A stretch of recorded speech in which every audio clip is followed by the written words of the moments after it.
आप सभी का स्वागत है ज्योतिष ऊर्जा में। दुनिया में कोई भी ऐसा व्यक्ति नहीं होगा जिसका कोई शत्रु या कोई विरोधी ना हो। कई बार शत्रु आपके लिए ज्यादा घातक सिद्ध होते हैं, इसलिए उनको शांत करना बहुत जरूरी होता है। आपके सुखी जीवन में अगर कोई शत्रु है, चाहे वो गुप्त शत्रु हो, चाहे वो आपके सामने हो, आप उसे शांत कर सकते हैं। आज मैं आपको बहुत ही आसान सिंपल उपाय बताने वाली हूँ जिससे आप अपने शत्रु को शांत कर सकते हैं।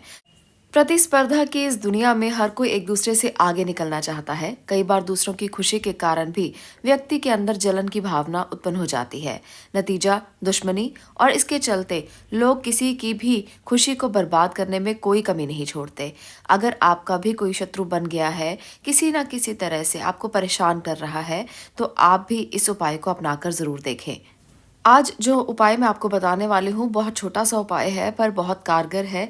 आपने इस उपाय को अमावस्या के दिन करना है। किसी भी अमावस्या को ये उपाय आप कर सकते हैं। आपने एक प्याज लेना है जो आप खाने में इस्तेमाल करते हैं। प्याज अक्सर घरों में आपको मिल जाएंगे, हर सब्जी में इसको डाला जाता है। ये जो उपाय है पदार्थ तंत्र का हिस्सा है और आप प्याज से अपने शत्रु को शांत कर सकते हैं।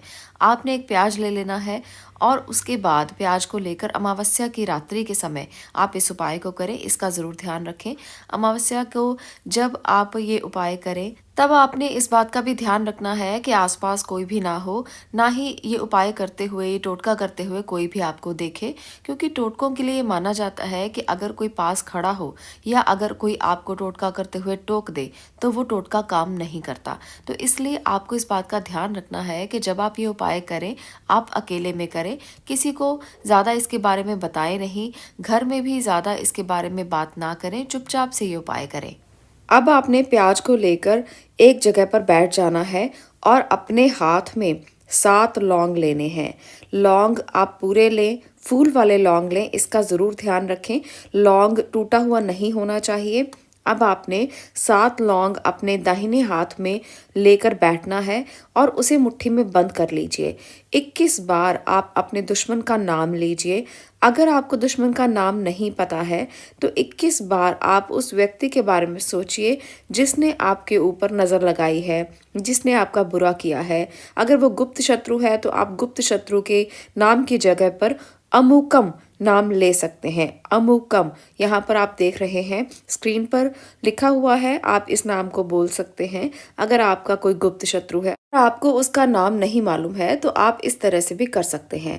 अब आपने 7 लौंग पर 21 बार अपने दुश्मन का नाम बोल लिया है, तो अब एक कील ले ले। लोहे का कील होना चाहिए। उस लोहे के कील से आप उस प्याज में 7 सुराख कर लें ताकि आप 7 लौंग उसमें गाड़ सकें, क्योंकि लौंग से सुराख करना मुश्किल होगा, इसलिए कील से सुराख आपको करने हैं जिसके कारण आप उस लौंग को उस प्याज में गाड़ सकें।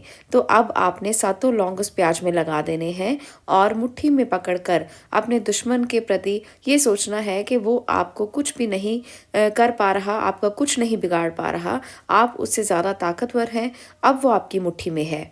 इस भाव के साथ आपने प्याज को लेकर ये उपाय करना है।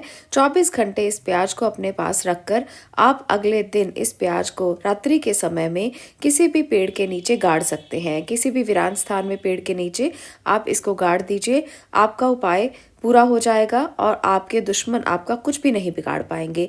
इससे दुश्मन का कोई नुकसान नहीं होगा, पर वो आपको कभी नुकसान नहीं पहुंचा पाएगा। कभी हम किसी का नुकसान करने की कोशिश नहीं करते, पर अगर कोई हमारा नुकसान कर रहा हो तो हमें उससे बचना ज़रूरी है। ये हमारा एक मिशन होना चाहिए कि हमारा कोई नुकसान ना कर सके। दुनिया में बहुत से ऐसे लोग होते हैं जो बिना किसी इंटेंशन के, बिना किसी बात के दूसरे का नुकसान करने की कोशिश करते हैं। तब हम इन उपायों को अपना सकते हैं। इस उपाय को आप किसी अमावस्या की रात्रि को कर सकते हैं या आप किसी शनिवार को भी कर सकते हैं। अगर अमावस्या नज़दीक नहीं है तो आप किसी शनिवार को भी कर सकते हैं। अगर आप इस उपाय को एक शनिवार करते हैं और आपको इसके प्रभाव दिखाई नहीं देते तो आप इसे लगातार 8 शनिवार तक कर सकते हैं। एक शनिवार करके देखिए, अगर प्रभाव आ रहे हैं तो ठीक है, फिर दूसरे शनिवार कीजिए, फिर तीसरे शनिवार कीजिए। अगर आपको प्रभाव नहीं आ रहे तो लगातार 8 शनिवार तक इस उपाय को किया जा सकता है।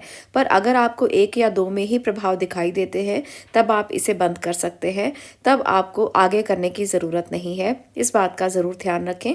8 शनिवार शनिवार तक लगातार भी किया जा सकता है और 8 शनिवार के बाद आप इसे करना बंद कर दें। इस प्रकार से इस टोटके को, इस उपाय को आप करें और ध्यान रखें कि कोई भी आपको बीच में टोके नहीं। और जब आप इसे दबाकर आएँ किसी पेड़ के नीचे, तब आप और वापसी में किसी से बात मत करें। अपना मोबाइल साथ लेकर मत जाएँ, सीधा घर वापस आएँ और घर आकर अपने हाथ पैर धोकर अपने घर में बैठ जाएँ। आप इस उपाय को करते हुए किसी से बातचीत ना करें, इसका खास ध्यान रखें। आज के लिए इतना ही। अगर आपको ये वीडियो पसंद आई हो तो लाइक कर दें, शेयर करें और चैनल को सब्सक्राइब ज़रूर करें। मैं मिलती हूँ अगली वीडियो में अगले विषय के साथ। तब तक के लिए आपका धन्यवाद।